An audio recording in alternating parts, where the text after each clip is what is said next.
Unfortunately, this documentary will make your blood boil. My name is Brandon Keith Avery, and this is just my opinion.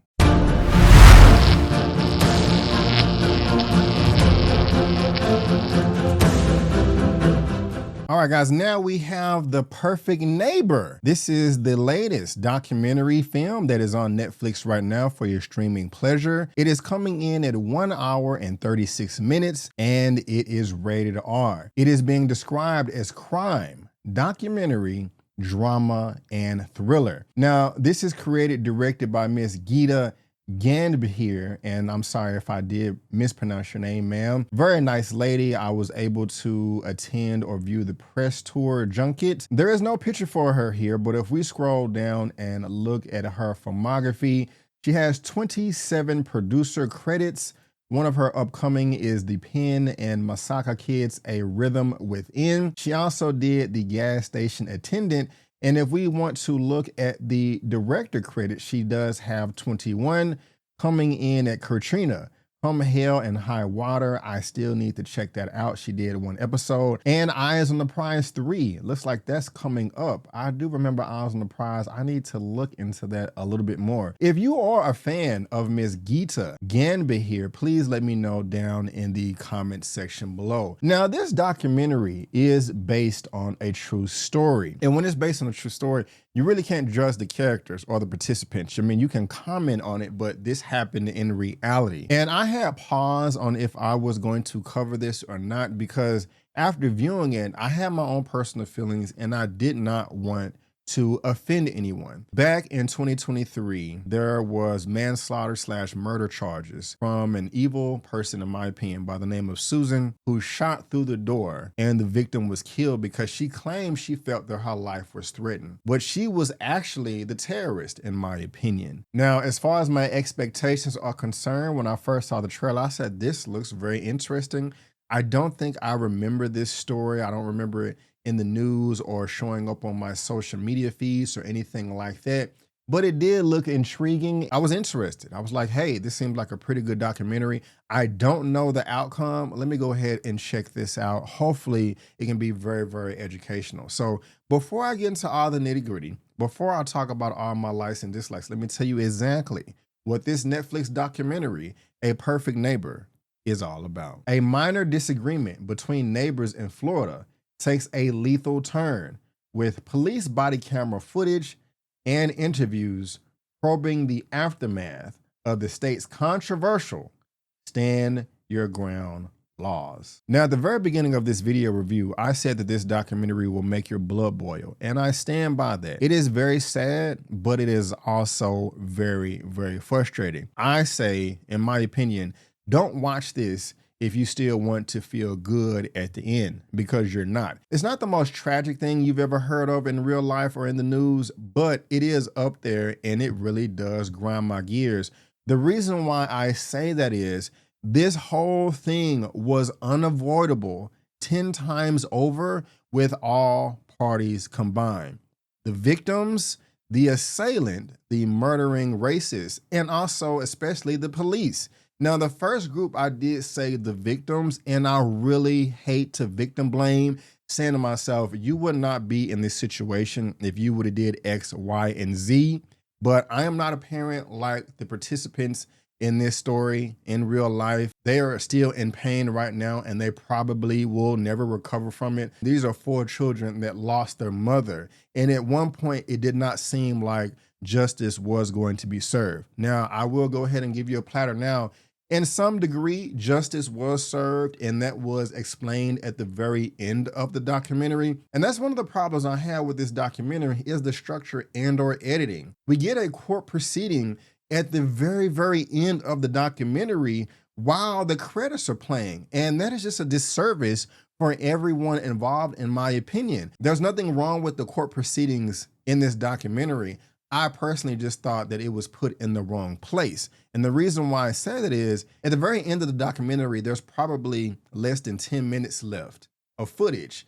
And it starts going to the credits. You start seeing a black screen with captions coming up saying things like, stand your ground laws have increased 8 to 11% or 700 deaths per year, but there is a disparity. It seems like white victims get justice more than black victims. Like if a white person were to say, hey, I had to kill this person because I felt like my life was threatened, I was standing my ground. That is the law. I'm innocent. It was self-defense. Okay, if that's the case, cool. But when a black person tries to use that same argument, justice is not served the same. There's a huge disparity there, and it really does make me uncomfortable. But prior to that, we get the aftermath of the family, the community, and I'll come back to that in a second. And it was nice, it was lovely, it was heartfelt, it may make you cry.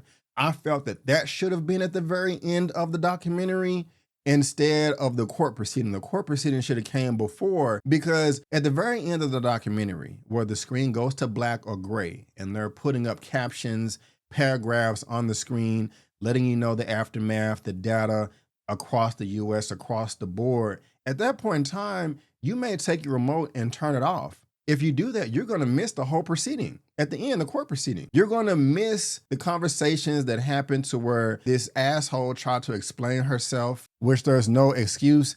You're going to miss the sentencing. You're going to miss her receiving 25 years in life for manslaughter, not murder. And I personally live with that sentence, but if you disagree, please let me know in the comment section. Because me, myself, I almost turned it off because I was frustrated. I'm like, damn, like this is not really a happy ending. And then it continued like, oh, there's more court proceeding. And so I just don't really care for the editing there. As far as the rest of the documentary, I feel it was crafted quite well. Majority of the footage does come from the police dash cam and body cam. There is some B-roll footage of them having shots of birds on top of a house, or just showing the sky, or just something random to fill in visual space, when they're also including 911 recordings to give you a better account of what went on. This thing went on for 2 years of this psychopathic, crazy, racist lady by the name of Susan Lawrence calling the police, harassing these children, lying on the phone saying that these children are harassing me, they're threatening my life, they're stealing my property, they're trying to put dogs in my truck. These kids just need to go somewhere. Now, again, I cannot judge the behavior of the characters. I mean, I can comment on it, but it's as far as characters in a movie, television show, series, documentary, I mean, this is what happened. There was consequences. Nobody wrote this. Again, this is exactly what happened. And I don't mean to victim blame, but just to shed some light on this, if you wanted to check out this documentary, the police are the worst to blame. Yes, they did come out to the community and they were polite with the victims of this neighborhood, of this community, but I felt like they were treating this racist lady, Susan, with kid gloves. I understand that they may not have the training, but I did not see an effort put forth in this documentary to produce justice in any type of way. I don't understand why the police just couldn't say like, okay, lady, we have been coming out here for 2 years now with these false reports of you complaining about these kids. If you do it again, you're going to get a citation, or we're going to take you to jail. Or even if you want to go to the victims or anybody else in the community, hey, if you want to file a restraining order on this lady, these are the steps to do so, because frankly, we're tired of coming out here. Now, to give the cops credit, they weren't just rude or disrespectful or anything like that. They were friendly, but I just felt like after 2 years, nothing was done. I mean, it's just really, really frustrating to where I can't talk right now.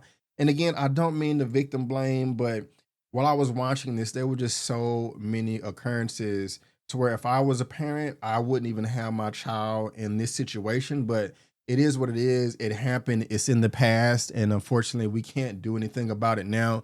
These children don't have a mother anymore. What I do like about the documentary is they were able to capture a community of individuals coming together, having each other's back, riding for each other, showing support where things are high and things are low. If you watch this documentary, you can possibly take note and emulate this in your own community. I think that's great right there. But overall, I did not feel like this documentary provided enough information, enough footage to actually make a documentary, a film, to where you have a full comprehension of what's going on. Majority of the footage, again, is body cam footage and dash cam.